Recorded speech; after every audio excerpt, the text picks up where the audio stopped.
right? We're going to talk about the problem of suffering, the problem of evil in the world.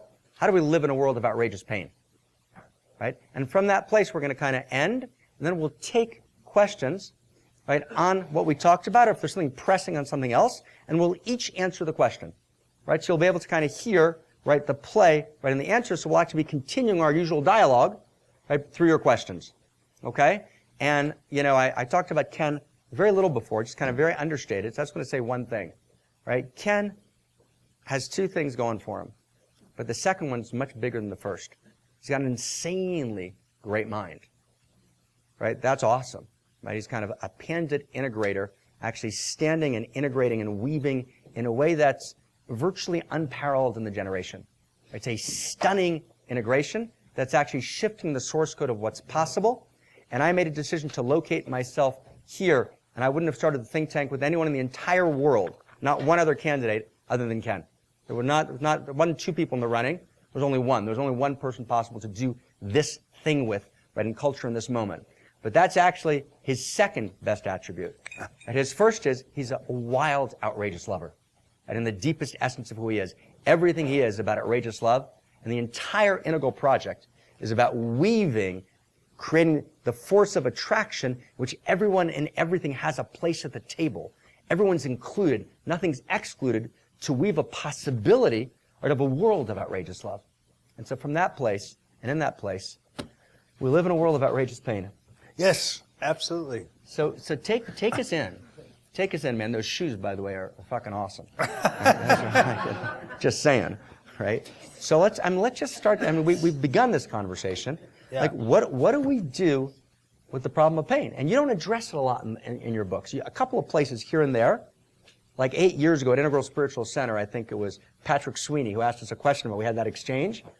Like, so you start off. Like, how do you enter that? And then I'll play from there. One of the things that you start to notice about pain, suffering, is that it seems very much to be connected with the type of self-identity that you draw. Right. And one simple way of putting it is that the more things that appear outside of you, that feel other to you, are ones that can inflict pain. And so the Upanishads say, for example, wherever there is other, there is fear. Which is a very interesting notion, that as soon as we recognize something that is outside of us, separate from us, then that thing can hurt us. The more we recognize that our identity envelopes that, includes that, then the less that thing can tend to cause us pain. Until when we get to the supreme identity, an identity with everything that's arising moment to moment. This is traditionally defined as no pain. And the idea of, or certainly no suffering. There's, in traditions, enlightenment or awakening, moksha, freedom, the great liberation, the supreme identity, is defined as a dropping away of suffering. Right. But that doesn't mean pain is gone. You can still experience pain. But because you are identified with it, because it's not something that's outside of you, because it's not something that you're fighting or contracting against, it doesn't cause suffering. So pain plus the self-contraction is suffering. As you get rid of the self-contraction, you can get rid of suffering. And then pain is just an interesting, energetic sort of vibration. But it's not something that is threatening you. because it's no longer outside of you. And so when you get into states of enlightenment, states of non-dual unity, consciousness, then there's literally nothing outside of you. Nothing feels like it's outside of you. You get this deep feeling that everything that's arising is the texture of yourself. That all of this is what you are. Right. So even right now, you're not, if you actually sort of watch how your awareness can shift, the standard idea would be that you are in this room. So everybody kind of agree with that. But if you get back, stand back a bit and let your awareness just relax and unfold, you start to recognize that actually this room is arising in your awareness. You're actually embracing this room. This room is something that's in you. And the same as you go out and you can look at the environment out there, you can look at the mountains, you can look at the clouds going through the sky. And the clouds are something that is arising in your awareness. The clouds are in you. And so as you continue in that fashion, you can get yourself into a state where the entire universe is arising within your fundamental awareness, within your own being. And so in that situation, there's nothing outside of you. And because of that, there's nothing that you fundamentally can desire. Because there's nothing outside that could be desired. And in the same way, there's nothing that could threaten you. There's nothing that can frighten you. There's nothing that can harm you. Because there's nothing outside of you. So usually about this point in the conversation, I would say to Ken something like, you're always the most brilliant explainer of Buddhism, better than Buddhism itself. But like, what the fuck, man? Right? In other words, and so here's where we would go back and forth and kind of feel into that, of course. So you're approaching it, right? And again, you always just restate it better than it's stated the first time. So you respond to outrageous pain, actually shifting your own identity, right, in a core way. So kind of in kind of like a Sufi lineage, like an Ibn Arabi move, he'll make some of those moves, and a Kabbalist will make some of those moves. Then they'll make this other move, and I want to just kind of put that other move on the table and kind of play it with you a little bit. So, for example, there's a great non-dual master that you and I have talked about when we talked to Moshe Idel back in the day, named Levi Isaac of Berdichev, who's the greatest non-dual master ever. Super cool dude. I mean, he didn't dress nearly as well as you, but he was like super, super cool, right? And he's like, Levi Isaac, and Idel calls him the greatest non-dual master of the 19th century. And when he responds to outrageous pain, what he actually did in Berdichev is he actually held a trial where he put God or reality on trial.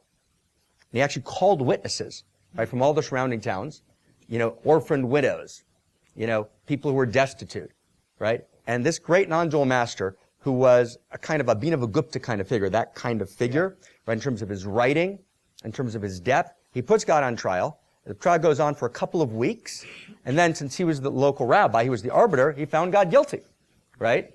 And his response was protest, which is a different response, right, in a lineage tradition, and of course, three faces of God that you articulated so gorgeously, so not in conflict, but just kind of play with that other way of doing it, where you protest, but not from a place of, not from a place of contraction, because I think that's how people read it. It's not just a separate self-protesting. That if you put the kind of classical Kabbalistic and Buddhist position together, I shift my perspective, I'm one with the divine, but then that oneness with the divinity that lives in me then shouts out and says it's not fair. It shouts out and says it can't be this way, and it shouldn't be this way. And by developing a kind of spirituality of protest, right, I'm able to actually respond to outrageous pain, which is a different way to play, right? It's a kind of, how does that play with you? Well, say more about how you play with it then under those circumstances. Okay, so actually, when I'm experiencing outrageous pain, I need to actually affirm the dignity of my life, and I can only do that by actually saying this is actually not fair.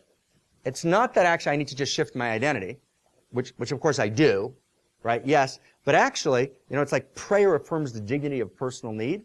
So protest, right, affirms the dignity of the human situation. And the human situation is such as that we're storied beings, right? And although there's an egoic story we need to move beyond, there's a unique self-story that we need to live in. When that story is violated, right, it's a violation. And we'd rather hold the mystery of the violation and protest, right, but not from our separate self, paradoxically, but as divinity, I'm now crying out, God's protesting God through me, right? Which allows for a possibility of existential dignity, or which I'm always troubled, right, in the kind of, not just in Buddhism, Kabbalism, as we've talked about so many times, has similar positions. Yeah. Right? I'm always troubled in mysticism by that kind of, what Shalom used to call the anti-existential position. And Eliade kind of talks about it in that way also. So how does that play with you? Well, fine. Fine, right? Yeah. They live together. Huh? Yeah, they live together. Yeah, basically. And they strike me as essentially two different perspectives, Right. on the same fundamental situation. And the situation that we're talking about is this outrageous, weird, completely crazy situation of the relationship between the human and the divine. Right.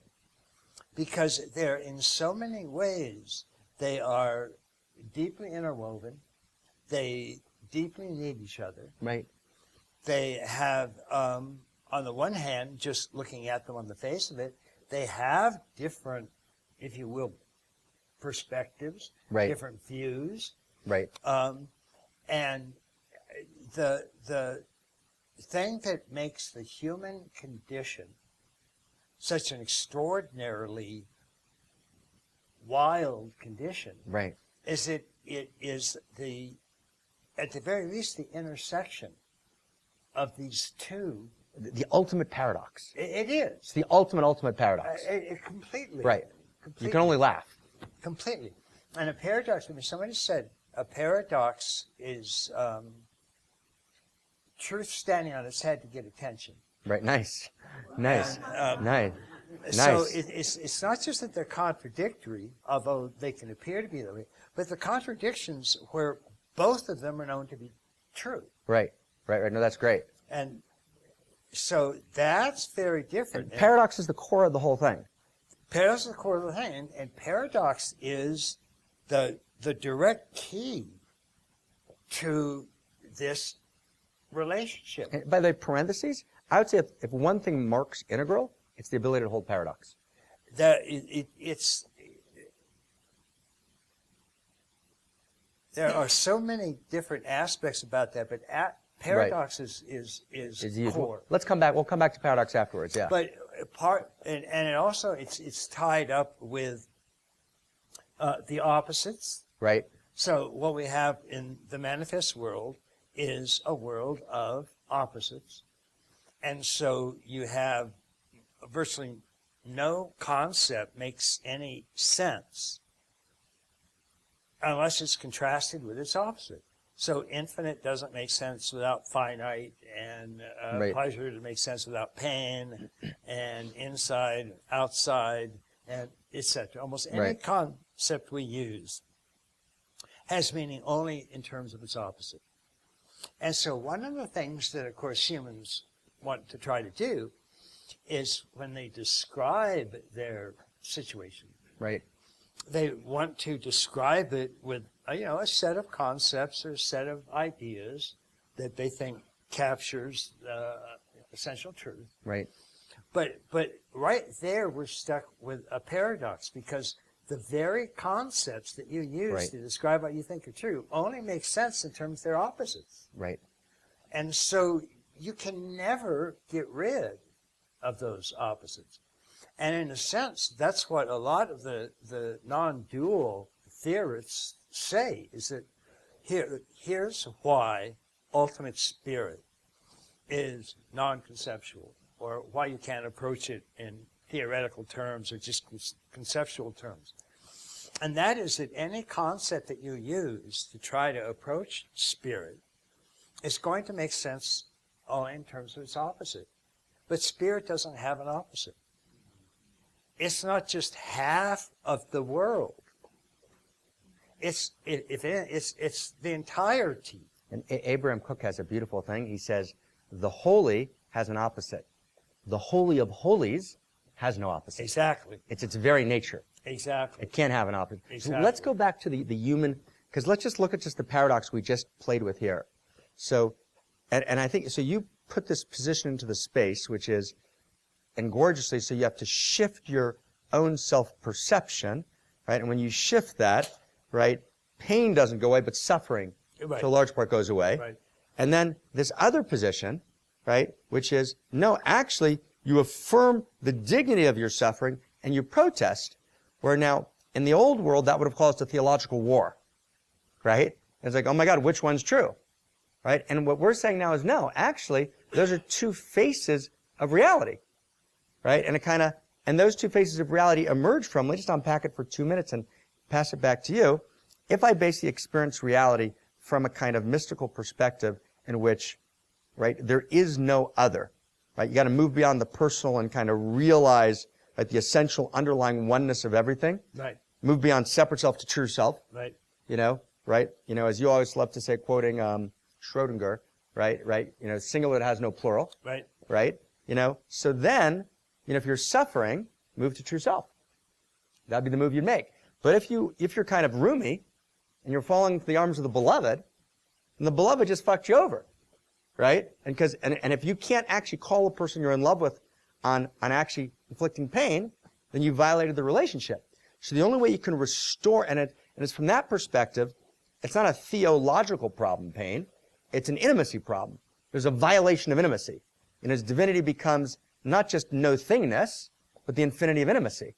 So since the intimacy has been violated, right, in the relationship through suffering, you can only restore the relationship by restoring intimacy. And you're restoring intimacy by getting angry and having the dignity of your anger affirmed.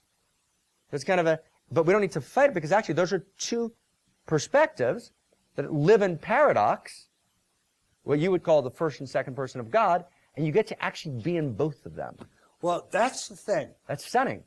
Exactly. And part of what we're dealing with here again is the eye of flesh, the eye of mind, and the eye of contemplation. Right. And each of these are three different types of knowing, at a minimum, that human beings have access to. And one of the problems that we have is that we're always trying to make one eye The eye. and one eye have all of the answers. And it just doesn't. So I should tell our friends, by the way, this is EYE, I. That EYEI. So, although that's connected with the... So the other, right, that's correct. That's I, right. capital That's right. I. That's correct. So, if you look at science, for example, it bases its truths ultimately on, at least orthodox science, on the types of truths that it can find using sensory data. So sensory data, or its extensions, telescopes, microscopes, X-ray machines, and so on. And that's the kind of truths that science gives us, basically. But then you also have the eye of mind. And the eye of mind can give us truths that the eye of flesh can't. And so with the eye of mind, you have things like logic, or mathematics, or interpretation. And when it comes to something like mathematics, nobody has ever seen the square root of a -1 running around out there in the sensory world. And yet, all of science, the eye of flesh, depends on logic and mathematics. So this is a higher realm of truth that we have access to. And then when we finally get to the eye of spirit, and again, each of these eyes transcends and includes its predecessor. By the time you get to the eye of spirit, or the eye of contemplation, Right. then you're starting to get into states of consciousness that have no other. So again, those are those states sometimes called unity consciousness or pure non-dual awareness. But that's where it gets tricky. That's where it gets paradoxical, because we have ultimately a reality that is all embracing and all encompassing. And yet we have all of these differentiations and all of these paradoxes, all of these contradictions in the relative realm that we can't really solve in that realm. And so we have to move to the eye of contemplation, Right. to actually get answers to these ultimate questions. But those answers themselves aren't something that can be put into words, or that are going to give us nice answers in a philosophical system. If nothing else, they're going to plug us in to this ultimate, radical, all-inclusive reality. And we are simply going to, if you will, vibrate with the truth of an all-encompassing reality. And that itself is the answer to any questions that we would have. Who am I? Where did I come from? What's ultimately real? Though there are answers to those questions, not from the eye of flesh and not from the eye of mind, but from the eye of contemplation, from the eye of spirit. So let me just kind of check here, okay? Let's jump into the eye of spirit, eye of contemplation. Yeah. Okay? So we're in the eye of contemplation. So I want to kind of just throw a suggestion to the space, and we've pushed back on this back and forth over the years. But sometimes the way the non-dual teaching is presented, it actually loses its paradoxical nature.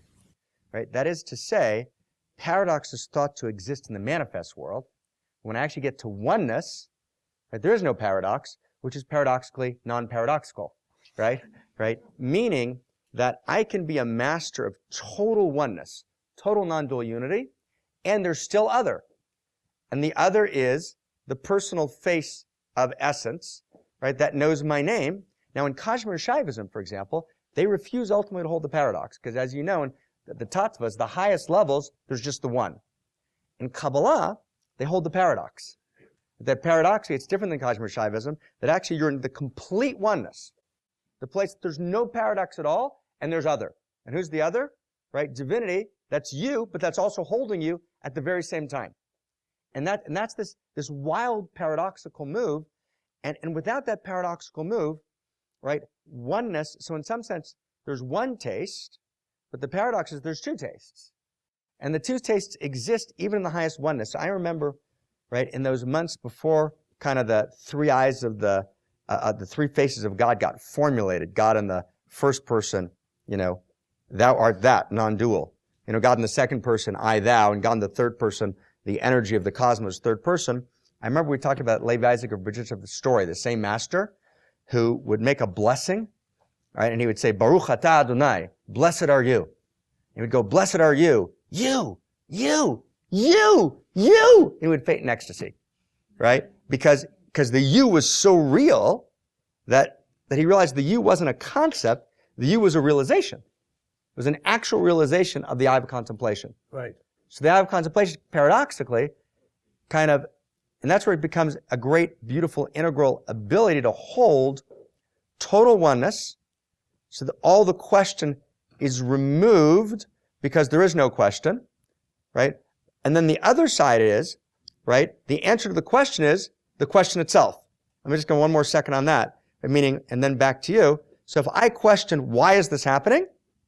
I can either remove the question by saying, I shift my identity, I'm part of the one, or I can say, in the question itself, where I challenge divinity, I challenge reality, in that question is the answer, because the question affirms the goodness, because I can't challenge goodness if there's no goodness, and it affirms relationship, because who am I asking the question to?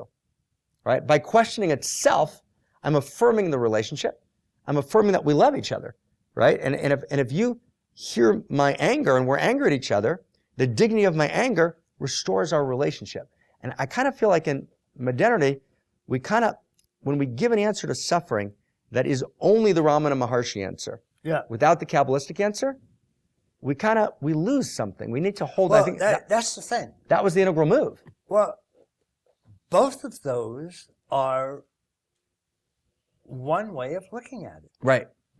And Right. that's the ultimate, really sort of paradox of paradox of paradox. Right. Which is that just by saying it's a paradox, that doesn't allow you to sneak in Right. a non-paradoxical Right. Exactly. answer. Right. It's just, under that paradox is another paradox. It's the radically, infinitely, unbelievably, unendingly paradoxical nature of how human beings can see reality. And this is not theory that you're talking about. No, This is how I live in the world. Absolutely. There's nothing theoretical about this conversation at all. It's, am I able to live and hold the paradox? Or am I not? And that affects my ethics. It affects my sexuality. It affects the way I do business. It affects the way I show up in every moment in the world. Am I a holder of paradox or am I not? Well, exactly. And there's, in a sense, a deeper paradox where both of those Right. are held. Are held.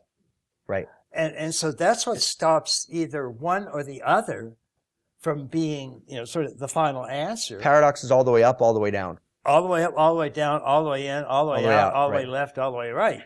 And because of Right. this peculiar situation where we have a single universe, if you will, a single spirit, if you will, Right.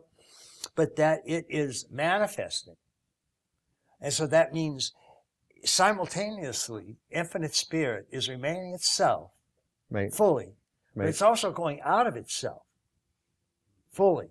Right. So it's both remaining itself and as Hegel would say, it's losing It's itself. losing itself.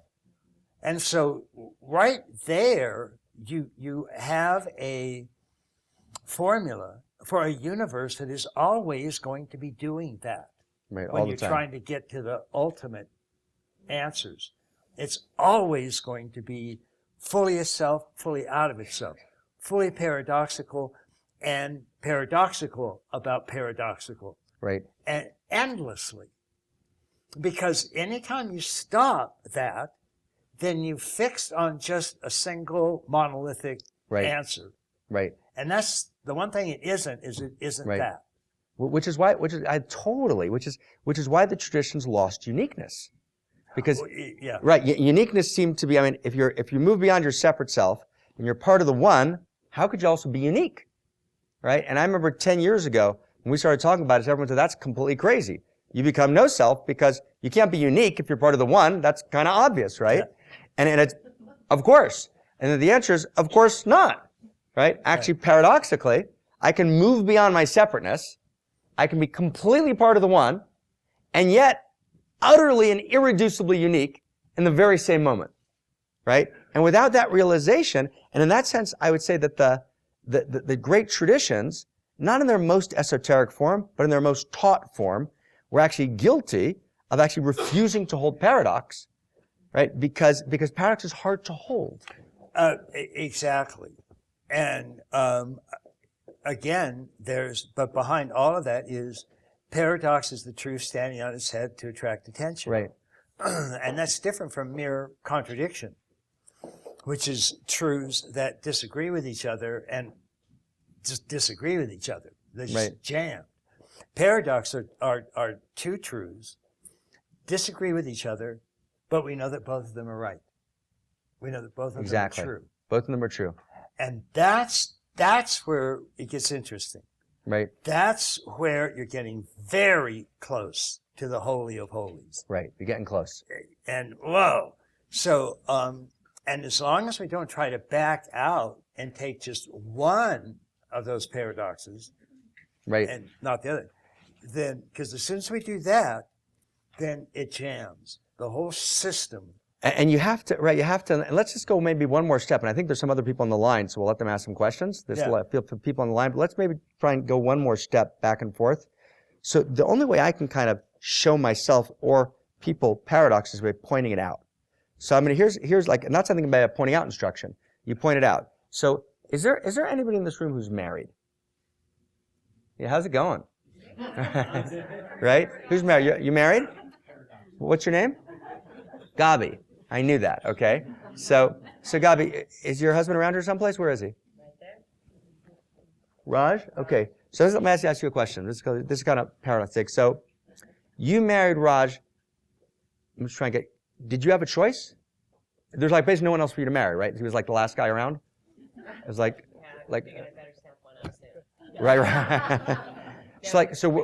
Was it free? Was it a free choice that you made, or was it utterly determined? Which one? Was it free, or it was just obviously determined? Both is one of my favorite words. Right. So how? How could that be? How could it be that, right? You see that there it is. I just feels it, right? Both is one of my favorite words. Well, I obviously chose Raj. I mean, obviously, right? But it felt totally natural and inevitable. And there's no one else in the entire world that could actually be my husband other than Raj. Right? Even though I heard a little bit about your past, you went out with a few other guys. Right? Right? Right? We're not going to mention any of them right now. Right? But there couldn't have, right? So Gabi's holding in her body paradox. She totally chose Raj. Right? And yet there's no possibility that she ever could have married anyone else other than Raj. How could that be? So that's the paradox of freedom and determinism. Like, you actually embody it. Right? And I kind of looked at Gabi and I thought of Gabi and Raj like, there's a perfect paradox right there. It's like clearly obvious. So that's the only way to, that's pointing out. Yeah. And that's the eye of the spirit. Yeah. Right. Yeah. And the whole point about the eye of spirit is that whenever what its direct, immediate realizations are, right, whenever they're expressed, right, in conceptual terms, they turn into paradox. Right. And it's which is to say, these two opposites that are, both of them can't be right, and yet we know both of them are right. So I mean, just because it's just us and it's our Monday call, like where does this play? Like, if you had to pick in your life, like in your personal life, what's paradoxical? Like where would you go? Like everything, right? Sure. I mean, but give me an example, just for fun. Just you and me, right? It's in terms of do I feel awakened, or do I feel self-contracted, right, ignorant, caught in right, illusion, sin, separation, right. And the tendency right. is to think, oh gosh, I'm in the self-contracted state, but I can get in a released, realized, awakened right. state. And right there, that itself already, right there, that's incorrect mood. I got it wrong right there. At the start. Because it's I'm going to become enlightened. Exactly. It's divided spirit into two completely separate realms. And I'm going to get out of one and I'm going to get into the other. And even if I did that, then all I would have is half of reality. Right. And who would want that? That's not going to be good. So it's going to have its own form of suffering. It's suffering of incompleteness. It's suffering right. of not really being all embracing. Right. And so in that sense, deep, deep, deep paradox is the way that spiritual truth shows up in conceptual Right. eye of mind.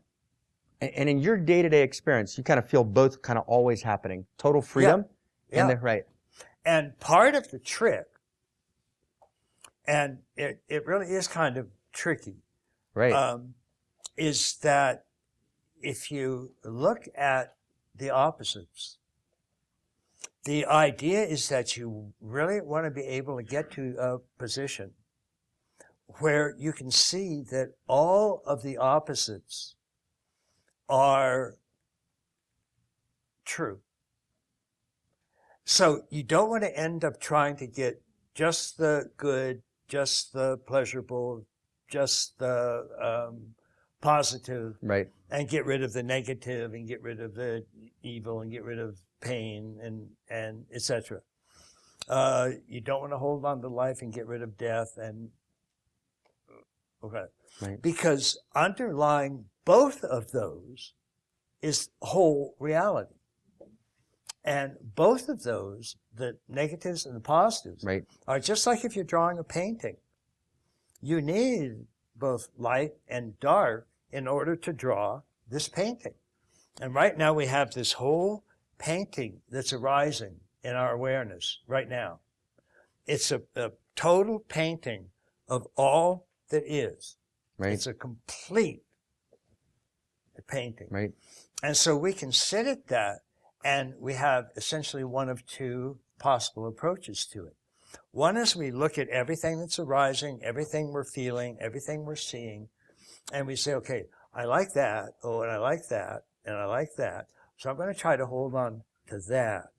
Now, I don't like that, and I don't like that, and I don't like that. So I get this primordial avoidance of some aspect of the total painting of all that is. And in that primordial avoidance, Right.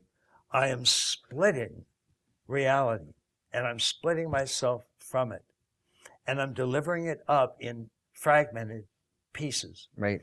which are broken, torn, partial, tortured, tormented. Right. And that's going to convert pain to suffering. Right. And so that's the typical way that we do it. Right. The other is through some of the more meditative or contemplative ways, and that is to basically relax and allow everything in the total painting of all that is to arise. Don't look away from any of it. Don't turn away from any of it. Don't push away from any of it, but radically embrace everything that's arising moment to moment. Right. I mean, there it is. And maybe just to pick up from that and finish the last piece and then take questions. So paradoxically, and here's the position of the kind of evolutionary mystic. On the one hand, it's all perfect, because that's actually what I know. It's ultimately all perfect, and yet I've got to change everything, right, at the same time, right? And so this notion of tikkun, right, in Kabbalah, right, is that actually I'm participating, right, in liberating the sparks, right? There's this kind of emanation of divinity, right, into kind of, as it were, vessels of reality. Right. Those vessels explode, they break. Those vessels, the shards of the vessel are scattered. And then as the heroic human being, I liberate the sparks from the vessels and return them to their source. And that's tikkun. I'm fixing reality. And in that fixing, I'm fixing a reality that's perfect. And here's the wild thing. The wild thing is, Cook, that we both love so much, Yep. Abraham Cook, the mystic, he says there's two kinds of perfection. He basically he says it in a very simple, beautiful way. He says if you have two friends, and he likes to always anthropomorphize all his spiritual realizations. You have two friends, and one of them has got this perfect life. They're awesome. They've always been perfect. And you have another one who is imperfect, but really struggled in order to perfect. Which one's more perfect? Obviously the second one, who is imperfect, but struggled in order to perfect. So he says, well, how could it be then that the divinity can only be perfect? Right? If we realize that actually it's more perfect to perfect yourself. So he said even divinity itself, Cook says, is evolving. Right? That actually divinity is completely perfect, yet paradoxically evolving all the time. Shlemuta mishtalemet. So it's just the ability to hold that allows us to live in the world Right. and to kind of, like, I just know it in my life, I'm like ecstatically happy. Right. And I'm filled with pain. I mean, pretty much all the time. And every second I'm like in complete ecstasy, and I cry all the time. And I laugh. You know, and it's almost like we cry out of one side of our mouth and we laugh out of the other side of our mouth. And to be able to hold that and to not to refuse either of the sides, so we're born in that. Well, that's the only actual response Right. to this extraordinary, deeply ingrained paradox of ultimate reality, particularly as we try to understand it through the eye of mind or the eye of flesh. Right. And so being able to hold on to both sides of those Right. is the way that we stretch our awareness to be able to include the entire painting entire of all story. that is. Right. That everything that's arising is to be embraced in that sense. Right. And that's a practice itself. That is itself an extraordinary action of putting your arms out and embracing everything that's arising Totally. through acts of outrageous love and so on. And what you're embracing are these dual aspects of paradox, and even the paradox on the paradox. And Right. I mean, it's an infinite hall of It's wild. reflecting mirrors. And it just literally changes everything. Yeah, Changes everything. yeah. And the problem with so many approaches to theological systems, just refuse even to hold- spiritual systems. They refuse. Exactly. An utter refusal They to hold try to paradox. nail it to just one. I mean, yeah, right. Extremists feel better when they wake up in the morning because they take one value, they decontextualize it from the larger constellation of values, and they make it a whole.